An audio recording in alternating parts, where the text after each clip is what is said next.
السلام علیکم، پروگرام میں آپ کو خوش آمدید۔ میں ہوں مسعود رضا۔ آج 14 مئی کی تاریخ گزر گئی اور پنجاب میں الیکشن نہ ہونا تھے، نہ ہوئے۔ یہ تاریخ سپریم کورٹ نے دی تھی۔ اگر میں تھوڑی تفصیل میں جاؤں کہ اس سارا معاملہ کیا تھا تو جنوری میں پنجاب کی اسمبلی وزیر اعلیٰ پرویز الہی کی ہدایت پر تحلیل کر دی گئی تھی۔ گورنر نے اس کو تحلیل کرنے سے انکار کیا تھا اور ایک مدت گزرتی ہے جو قانونی مدت ہے، اس کے بعد از خود یہ اسمبلی تحلیل ہو گئی تھی۔ پھر گورنر نے تاریخ دینے سے، الیکشن کی تاریخ دینے سے انکار کر دیا تھا۔ ان کا ماننا یہ تھا کیونکہ اسمبلی میں نے تحلیل نہیں کی تو الیکشن کی تاریخ بھی میں نہیں دوں گا۔ بہرحال پھر صدر مملکت بیچ میں آئے اور پھر الیکشن کمیشن نے ایک تاریخ دی جو کہ 30 اپریل کی تاریخ تھی۔ 30 اپریل کی تاریخ سامنے آئی تو حکومت نے کہا ہمارے پاس پیسے نہیں ہیں۔ سیکیورٹی اداروں کی طرف سے بریفنگ دی گئی کہ سیکیورٹی فراہم نہیں کر سکتے۔ ماتحت عدلیہ نے کہا کہ وہ عملہ فراہم نہیں کر سکتے۔ بہرحال طے یہ پایا کہ الیکشن 30 اپریل کو نہیں ہوں گے۔ دین تحریک انصاف پہنچی سپریم کورٹ اور سپریم کورٹ نے پھر تاریخ دی تھی 14 مئی کی، اور فریقین کو، سیاسی فریقین کو یہ موقع فراہم کیا تھا کہ آپ چاہیں تو بات چیت کریں، مذاکرات کریں اور کسی متفقہ تاریخ کا انتخاب کر لیجئے۔ بہرحال یہ جو بات چیت ہوئی، بیٹھک ہوئی، یہاں پر اتنی برف ضرور پگھلی تھی کہ فریقین ایک دن تمام انتخابات پر تیار ہو گئے تھے، لیکن تاریخ پر ابہام موجود رہا، اختلاف موجود رہا، مذاکرات ناکام ہو گئے۔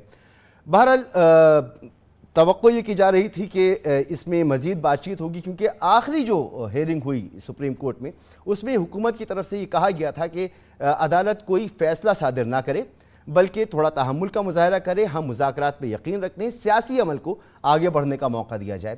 سیاسی عمل کیا آگے بڑھتا؟ 9 مئی کو عمران خان کی گرفتاری ہوئی اور اس کے بعد جو ملک کی صورتحال پیدا ہوئی جس کے اثرات آج تک ہم محسوس کر رہے ہیں۔ ملک میں سوشل میڈیا آج تک آزادی کے ساتھ نہیں چل رہا، اس پہ بندش برقرار ہے۔ اس دوران پرتشدد واقعات ہوئے، انتہائی مذمت جن کی جائے وہ واقعات ہوئے، اور آج حکومت نے ہمیں بتایا کہ 600 ارب روپے کا نقصان ہوا، اہم تنصیبات کو نشانہ بنایا گیا۔ تو اس میں پلاننگ کے ساتھ 600 کروڑ، معذرت کیجیے گا، 600 کروڑ روپے کا نقصان ہوا، 600 ارب کا نہیں، 600 کروڑ کا نقصان ہوا۔ اور جن عمارتوں کو، جن تنصیبات کو، جن جگہوں کو نشانہ بنایا گیا یہ تو دہشت گردوں کے نشانے پر تھے، پہلے سے پلاننگ کی گئی تھی۔ اور رانا ثناء اللہ نے آج اس حوالے سے کہا کہ عمران خان جو ہیں ان کو 2-3 دن میں جو کچھ ہوا ان کی گرفتاری کے بعد، تحریک انصاف کو اس کے بعد کالعدم قرار دینا چاہیے۔ اب یہ وہی بات ہے جو پہلے مریم نواز کہتی رہی ہیں، مریم اورنگزیب کہتی رہی ہیں، رانا ثناء اللہ کہتے رہے ہیں، بلاول بھٹو زرداری کالعدم دینے کی، کہنے کی تو بات نہیں کی انہوں نے، مگر انہوں نے یہ ضرور کہا کہ یہ ایک شدت پسند جماعت ہے اور یہ ایک سیاسی جماعت نہیں ہے، یہ ٹولہ ہے۔ مولانا فضل الرحمان یہ بات کہتے رہے کہ ان کو بین کر دینا چاہیے، ان پر پابندی لگا دینی چاہیے۔ لہٰذا اب یہ گفتگو ہو رہی ہے، اس طرح کی باتیں ہو رہی ہیں۔ رانا ثناء اللہ صاحب نے جو کچھ کہا اور کل جو کچھ حکومت کا اتحاد کرنے جا رہا ہے اسلام آباد میں، اس پر بھی بات کریں گے، لیکن آج سنیں کہ رانا ثناء اللہ نے کیا کہا۔ بہت بڑا الزام ہے اور اس کی تحقیقات ہونی چاہیے۔ مجھے نہیں پتا کہ رانا ثناء اللہ صاحب اور حکومتی اتحاد اس نتیجے تک پہنچ چکا ہے تو یقینی طور پر کچھ ٹھوس وجوہات ہوں گی، لیکن وہ عوام کے سامنے آنی چاہیے اور ٹرانسپیرنٹ چیزیں ہونی چاہیے۔ ابھی تحریک انصاف کی طرف صورتحال یہ ہے کہ اس کی تمام لیڈرشپ قید میں ہے، آج تک گرفتاریاں ہوتی رہی ہیں، بہت زبردست قسم کا کریک ڈاؤن جاری ہے، اور الیکشن آج نہیں ہوئے۔ تو اب ایک عام آدمی کیا سمجھے کہ ملک میں آئین، قانون، سپریم کورٹ کے فیصلے، کوئی نظام موجود ہے یا نہیں موجود، اور جو نظام موجود ہے کیا یہ وہی نظام ہے جس کا آئین پاکستان ہم سے وعدہ کرتا ہے، جس پر ہم یقین رکھتے ہیں۔ عامر ضیاء صاحب ہمارے ساتھ موجود ہیں، محترم جناب نذیر لغاری صاحب ہمارے ساتھ موجود ہیں، جناب ارشاد عارف صاحب ہمارے ساتھ موجود ہیں۔ آپ تینوں مہمانوں کا بہت بہت شکریہ۔ عامر ضیاء صاحب، آج الیکشن پاکستان میں تو نہیں ہوئے، ترکی میں ہو رہے ہیں الیکشن، اور سوشل میڈیا میں دیکھ رہا تھا لوگ بڑے مذاق بھی کر رہے ہیں، بڑا انجوائے کر رہے ہیں اس چیز کو، لیکن وہیں تشویش بھی بہت زیادہ ہے کہ پاکستان میں کوئی آئین، کوئی قانون، کوئی ضابطہ بچا ہے یا نہیں بچا؟ کہ جو بھی ناگوار صورتحال ہوئی، جس کو بھی پورا ہمارا میڈیا جو ہے مذمت کر رہا ہے، اس کے اوپر بیانات دیے جا رہے ہیں، ان تمام چیزوں سے بچا جا سکتا تھا کہ اگر آئین پہ عمل ہوتا اور اگر الیکشن جو ہیں وہ بر وقت ہو جاتے۔ ہمارا آئین بڑا واضح، آپ کے پروگرام میں کئی مرتبہ بہت سارے دوستوں نے یہ بات عرض کی ہے کہ دو آرٹیکلز ہمارے ڈیل کرتے ہیں، 224(2) اور 105(3), جو کہتے ہیں کہ جی اسمبلی ڈیزالو ہوگی تو 90 روز میں انتخابات ہوں گے، لیکن ہم نے دیکھا کہ انتخابات نہیں ہو رہے۔ اب آپ دیکھیں کہ سپریم کورٹ کو کیونکہ اتنا زیادہ توہین عدالت ہو چکی ہے اس دوران، تو مزید اس کو دباؤ ڈالنے کے لیے جو ہے وہ کل ایک تماشے کا لگانے کی کوشش کی جا رہی ہے۔ اس میں دفعہ 144 ہے وہ بھی معنی نہیں آتی، ریڈ زون میں بھی غالباً یہ پہنچ جائیں، یا اگر ان کی اپیل سن لیتے رانا سن اللہ کی کہیں باہر یہ میلہ لگائیں گے رونق، لیکن اس کا مقصد صرف ایک ہے کہ کسی بھی طرح عدلیہ کو دباؤ میں لانا اور پریمپٹ کرنا کہ عدلیہ جو ہے ان کے خلاف کنٹیمپٹ آف کورٹ کی پروسیڈنگ نہ کرے۔ اب آپ مجھے بتائیے کہ اگر آپ کی کابینہ، وفاقی کابینہ پارلیمنٹ کے اندر جو ہے، پارلیمنٹ کو آپ سپریم کورٹ کے سامنے لا کے کھڑا کر دیں، پارلیمنٹ جس کا کام ہے کہ جی آئین کی روح کے حساب سے جو ہے قانون سازی کرے، لیکن وہ آئین کی روح کو تو چھوڑیں، وہ جو کچھ جو قانون سازی ہوئی بھی اس کے خلاف جا کے کھڑی ہو رہی ہے، تو پھر تو یہ تمام جو تضادات ہیں وہ ہوں گے ہمارے ملک میں، اور بڑی افسوسناک صورتحال ہے۔ ہمارے اس وقت پورا زور یہ ہو رہا ہے کہ جی کسی طرح سے پاکستان تحریک انصاف پر کو کالعدم قرار دے دیا جائے۔ اب ماضی میں ہم نے دیکھا کہ نیشنل عوامی پارٹی کو کالعدم کیا گیا، کیا فرق پڑا اس سے کیا مطلب ہے کہ چیزیں آگے بڑھی، اور خصوصاً جب ایک آپ پاکستان کی مقبول ترین سیاسی جماعت، بہت سارے لوگ کانٹیسٹ کریں گے کہ مقبول ترین نہیں ہے، اس کا پیمانہ تو خیر انتخابات ہیں، کہ اگر آپ ایک مقبول ترین سیاسی جماعت پر پابندی عائد کرتے تو سوچیں ایک بڑی سیاسی جماعت مقبول ترین نہ بھی کہیں تو یہ تو ماننے سے انکار کوئی نہیں کر سکتا کہ ایک بڑی سیاسی جماعت، چلیں الفاظ کا چناؤ، چلیں میں آپ کی بات کنسیڈ کرتا ہوں، ایک بڑی سیاسی جماعت، وہ جماعت واحد جماعت جس کی چاروں صوبوں ملک کے ہر یونٹ کے اندر فالوئنگ ہے، اور جو لسانی بنیادوں پہ آرگنائز نہیں ہے، وہ پنجاب کی جماعت نہیں ہے، وہ سندھ کی جماعت نہیں ہے، کے پی کی یا بلوچستان کی نہیں، پورے پاکستان کی جماعت ہے، اور اس کے جو فالوورز ہیں وہ ہر ہمارے ایتھنک گروپ، ہر صوبے سے ان کا تعلق ہے۔ تو آپ اگر اس کو کالعدم قرار دیتے ہیں، میں یہ سمجھتا ہوں جو پورا اس وقت منظم طریقے سے ایک پروپیگنڈا چل رہا ہے کہ جی کسی بھی طرح سے جماعت کو کالعدم قرار دیا جائے اور انتقامی کارروائی ہو اور احتساب ہو، اور جناب لوگوں کو پکڑ کے، ایک تو پہلی ہم نے دیکھا کہ جو ہائی ہینڈڈ ایکشنز ہوئے پولیس کے، اور اب سے نہیں عرصے سے جاری ہیں، جس کا رد عمل لوگوں میں غصہ بہت بے تحاشا ہے۔ آپ اس چیز کو آگے بڑھائیں گے تو مزید مزاحمت ہوگی، یا اگر چلیں ریاست کے پاس بہت طاقت ہے، وہ کچل دے گی، بالکل کچل سکتی ہے حکومت، لیکن اس کے اثرات کیا ہوں گے؟ تو ضرورت اس بات کی ہے کہ آپ اس بات ان سوالات کو تلاش کریں، یہ سوالات تلاش کریں کہ لوگوں نے اتنا irrational بیہیو کیا تو کیوں کیا، ان کی کیا شکایت ہے، پاگل تو نہیں ہو گئے؟ نہیں، مگر حکومت جو اس پہ بات کر رہی ہے عامر جیسا، وہ تو اور بھی زیادہ خوفناک بات ہے، سوچ کر حیرت بھی ہوتی ہے اور خوف بھی آتا ہے کہ اگر واقعی ایسا ہے تو یہ تو بڑی خطرناک بات ہے کہ منظم پلاننگ تھی، پہلے سے ٹاسک دیے ہوئے تھے۔ اگر ایسا ہوتا ہے کہ عمران خان کو گرفتار کیا جاتا ہے تو عوام کو سامنے رکھ کر کچھ شرپسند لوگ جائیں گے اور ٹارگٹ کر عمارتوں کو، تنصیبات کو پھر نشانہ بنائیں گے۔ تو حکومت تو یہ بات کہہ رہی ہے۔ مسعود چیزیں اتنی سادہ نہیں ہیں، مجھے خطا کلامی کرنے تھے، سادہ نہیں ہے۔ پولیس کہاں تھی؟ پولیس نے اگر بقول ان کے کہ چند ہزار چند سو لوگ تھے ہر جگہ پہ، یہی ان کا بیانیہ ہے نا کہ عوام نہیں تھے، مان لیتے ہیں، تو ان 400-600 لوگوں کو ہماری بہادر پنجاب پولیس کیوں نہیں روک سکی؟ ایک سوال ہے کہ انہوں نے مطلب مارچ شروع کیا، ان کے آگے کہیں پہ نہ پنڈی میں نہ لاہور میں کوئی بند نہیں باندھا جا سکا، وہ پولیس کہاں تھی ہماری؟ میں نے عامر صاحب کل کے پروگرام میں یہ سوال اٹھایا تھا، اور میں نے کل بھی یہ بات کہی تھی کہ اگر چند مٹھی بر شدت پسند تھے تو پھر پولیس کہاں تھی، انہیں نہیں روک سکی، امن و امان کنٹرول میں نہیں تھا، تو اسی پر حکومت کو گھر چلے جانا چاہیے، اور اس تمام صورتحال کو اگر وہ کنٹرول نہیں کر سکے تو ان کو، اور اگر وہ سمجھتے ہیں کہ نہیں بڑی عوام باہر نکل آئی تھی تو بھی پولیٹیکل نارمز ہی کہتے ہیں کہ آپ کو سوچنا چاہیے کہ آپ کی سٹینڈنگ ہے کیا۔ نذیر لغاری صاحب، سر آج اچھا مجھے جی ایک بات اور کہنے تھے مسعود، ایک بات اور، نذیر لغاری صاحب سے پہلے، پولیس کے جو تشدد کے میں ویڈیوز دیکھ رہا ہوں خوفناک ہیں، خواتین کے ساتھ جو کچھ کیا گیا ہے، پولیس جو ہے وہ گاڑیاں خود توڑ رہی ہے، پولیس جو ہے وہ مطلب موٹر سائیکلیں توڑ رہی ہے، پولیس جو ہے لوگوں پہ تشدد کر رہی ہے۔ یہ آپ جو میسیجز دے رہے ہیں کراس دا ورلڈ فلیش ہو رہے ہیں، آپ کی مطلب یہ فوٹیجز جو ہیں وہ تو مطلب بڑی بھیانک ہیں، میں ان کو جوڑنا نہیں چاہتا کہ کن ممالک میں یہ سب کچھ ہو رہا ہے۔ تو خدا کے لیے ہوش کے ناخن لیں، عوام کو آپ بھیڑ بکریاں مت سمجھیں، آپ ان کو غلام ابن غلام مت سمجھیں۔ یہ شریف خاندان کے ایک دماغ میں رونت سوار ہے کہ ہم سب کو کچل دیں گے، اور پہلی بار نہیں کری، ہر بار یہ کرتے ہیں۔ تو عامر صاحب، یہ اس پر تحریک انصاف کا موقف بھی ہے، حکومت کا موقف بھی ہے، میڈیا میں بھی یہ آوازیں آ رہی ہیں، سب کہہ رہے ہیں اس پہ ایک کمیشن بننا چاہیے اور سپریم کورٹ کے ججز اس میں شامل ہوں، اور ایک کمیشن ہو جو اس کی تحقیقات کرے کہ یہ سب کچھ ہوا کیا ہے، اور دودھ کا دودھ اور پانی کا پانی ہو۔ نذیر لغاری صاحب، صورتحال یہ ہے کہ میری بڑی خواہش ہے کہ آپ کو ویڈیو پہ دیکھ سکوں، لائٹ نہیں، کل بھی ہمارے مہمان جو موجود تھے ان کی لائٹ چلی گئی تھی، گیس کا بحران، مہنگائی، بے روزگاری، معیشت سنبھل نہیں رہی, لا اینڈ آرڈر کی صورتحال, سیاسی عدم استحکام. سر اس میں جو تنازعات بڑھتے چلے جا رہے ہیں, اچھا نذیر لغاری صاحب کی لائٹ آ گئی ہے اور وہ اسکائپ کنیکٹ ہو رہا ہے, جب ویڈیو لنک پر وہ آتے ہیں تو ان سے پھر ہم بات کریں گے. ارشاد عارف صاحب آپ فرمائیے گا کہ کیا ان تمام مسائل اور ان تمام پرابلمز کے باوجود بھی یہ جو محاذ آرائی ہمیں نظر آ رہی ہے, اور عجیب واقعہ ہے کہ حکومت سپریم کورٹ کے سامنے, حکومت اتحاد سپریم کورٹ کے سامنے جا کر احتجاج کرنا, دھرنا دینا اور گھیراؤ کرنے کی بات کر رہا ہے. دیکھیں, پہلی بات تو یہ ہے, کوئی کسی بھی پاکستانی شہری کو یہ حق حاصل نہیں ہے کہ وہ قانون کو ہاتھ میں لے, وہ دہشت گردی کا مظاہرہ کرے, شر پسندی کا مظاہرہ کرے, ایسا غیر قانونی کام کرے جس کی آئین میں, قانون میں ممانعت ہے. یہ تو ایک واضح سی بات ہے, اس پر تو کسی کی دو رائے ہے ہی نہیں. اس کے بعد اب جو واقعات ہیں ان کو اس کے صحیح تناظر میں دیکھنے کی ضرورت ہے کہ یہ فساد کی جڑ کیا ہے. ہم شاخوں پر ہی بحث کرتے ہیں اور شاخیں ہی کاٹنے کی کوشش کرتے ہیں, اور جو جڑ ہوتی ہے فساد کی, کسی مسئلے کی, اس کو کبھی اس پہ بحث بھی نہیں کرتے, اس کو ختم کرنے کی کوشش بھی نہیں کرتے.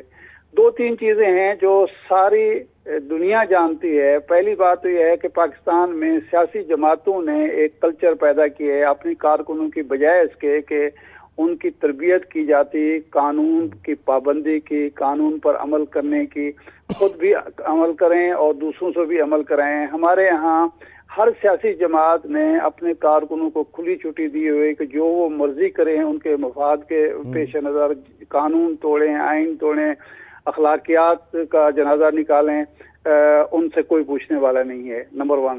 دوسرا یہ ہے کہ جس ملک میں آئین بازیچہ اطفال ہو, جس ملک میں آئین کا احترام نہ ہو, اور آئین کا احترام وہ نہ کر رہے ہوں جن کی ذمہ داری ہے آئین پر عمل کرانا, قانون کا احترام وہ نہ کر رہے ہوں جن کی ذمہ داری ہے قانون پر عمل کرانا, قانون شکنی وہ لوگ کر رہے ہوں جنہوں نے قانون لوگوں سے منوانا ہے, قانون کی پابندی کرانی ہے, تو اس کے بعد آپ یہ کیا توقع کرتے ہیں کہ معاشرہ سدھر جائے گا, معاشرے میں قانون کی عملداری ہوگی, قانون پر عمل ہو رہا ہوگا, کوئی فساد نہیں ہوگا, کوئی جھگڑا نہیں ہوگا, کوئی تنازع نہیں ہوگا, کوئی لڑائی گراؤ جلاؤ نہیں ہوگا. یہ ایک فصل ہے جو ہم نے کاشت کی ہے اور اب کاٹ رہے ہیں, اور سدھرنے کے لیے, سنبھلنے کے لیے, سمجھنے کے لیے پھر بھی تیار نہیں ہے.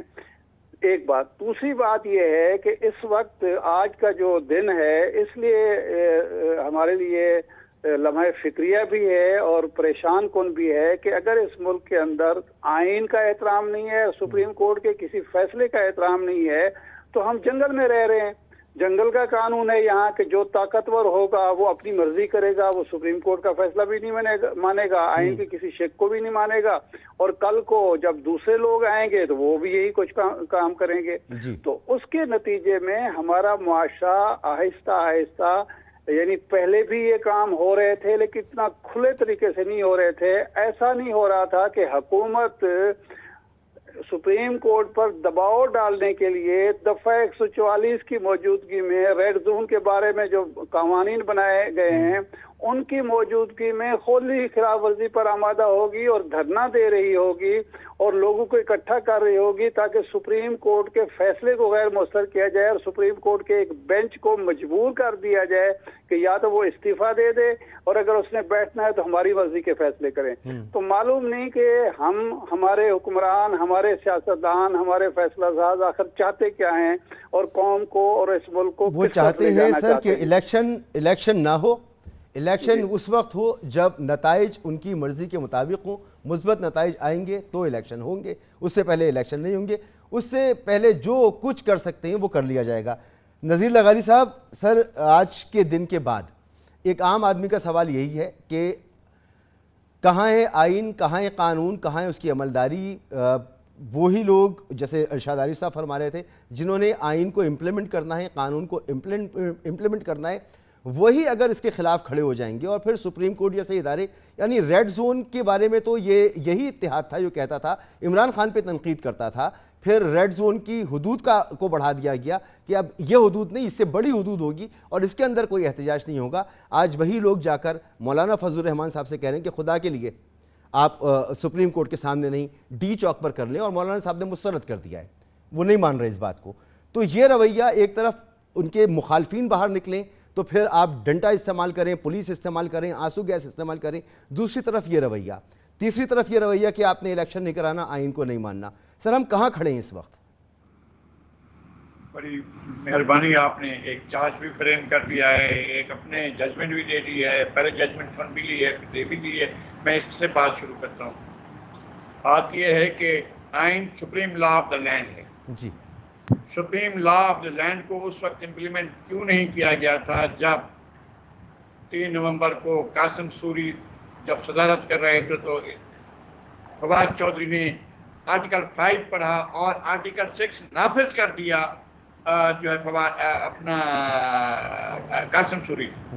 اس وقت کیا ہو گیا تھا اور ایبروگیٹ کیا گیا، سبورٹ کیا گیا، آئین کو ابینس میں رکھا گیا، آئین کو اٹھا کر اینڈ کیا گیا اور پھر یہ کہا گیا کہ جی منظور کرتا ہوں، میں تاریخ عدم اعتماد کوئی چیز نہیں ہے، آرٹیکل بھی 95 بھی کچھ نہیں ہے اور وہ بھی کچھ نہیں ہے، بس یہ اس نے آرٹیکل 5 پڑھا ہے، میں آرٹیکل 6 لاگو کر رہا ہوں. اور پھر اس کے بعد کہا کہ جی آئین شکنی ہوئی ہے یا آئین کی خلاف ورزی ہوئی ہے تو اور کیا ہوتا ہے، آئین کو ایبروگیٹ کرنا کیا ہوتا ہے.